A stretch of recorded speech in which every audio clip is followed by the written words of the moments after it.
Өзүм оронгон кызмын. Мага өз атам ыдык көрсөттү дейт. Кармалады дейт, зордуктагысы келди дейт. Атамды аябай катуу жаман көрүп калдым. Ата деп айтканга оозум барбай калды. Эмне кылсам болот? Буюрса мен турмушка чыгып кала турган болсом, сиңдиме кыжаалатмын. Ага да ушундай мамиле кылып койбойбу деп. Сиз эртерээк турмушка чыгыңыз, анан ошол күйөө балага турмушка чыга турган жигитке айтыңыз. Атаңызды айтпайсыз го? Мен сизден бир сураныч шартым бар. Аткарсаңыз мен сизге турмушка чыгайын. Мен кайната кайнеме ушундай дилгир кызмат кылам, сизге адал аял болуп берем, бирок сиңдимди кошо алып турабыз убактылуу деп сиңдиңизди ала чыгыңыз. Сиңдиңизди ала чыгыңыз. Инсаптуу эркектер бар. Инсаптуу эркектер ошондой шарт коюп алыңыз. Анан кызыңызды дагы буюрса, ошол сиңдиңизди дагы буюрса турмуш кузатасыздар чогуу. Болбойт, калтырбаш керек. Ал бул оору болот. Кече эле айттым го, түн күчкө чейин ушул маселенин аркасынан жүрдүк. Ушул маселенин аркасынан жүрдүк. Жана адамды көрүп таң калып калдым мен. Ошон үчүн бул өнөкөт, бул токтолбойт. Сиңдиңизди эртерээк жаныңызга алыңыз, эртерээк. Жакшы бир күйөө. Ушу дуа кылалы, амин. Аллах таала ушул карындашыбыз, ушундай ордук көргөн карындаштарыбыз жакшы күйөө насип кылсын.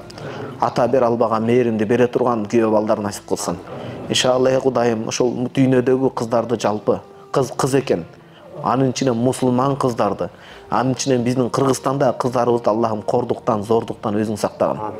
Bir үй бүлөдө бир нике менен бактылуулуктан гана көз жаш агып, жакшы өмүр кечирип кетүүнү өзүң насип кылгын. Аллахым баарыбызды, кыздарыбызга, балдарыбызга, албетте өзгөчө кыздарга жакшы ата-эне болууну насип кылгын. Аллахым биздин батабыз менен бир турмушта жакшы өмүр кечирүүсүн насип кыл. Рахматке архамар рахимин. Ыйлап келет. Жүрөгүң сыгылат. Алар менен билгизбей кошуп ыйлап аласың. Унчалык майдаланып кетип атабыз, биз түшүнбөйм да, эркектер беделдигинен кетпеш керек да. Аябай оор тагдырлар керек.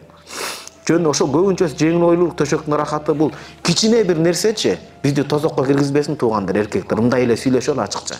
Бир кичине нерсенин айынан билесизби, кабарда эң биринчи ошол чирейт. Эң биринчи чирей турган ошол. Нажаса тыпылас чыккан жер биринчи чирейт.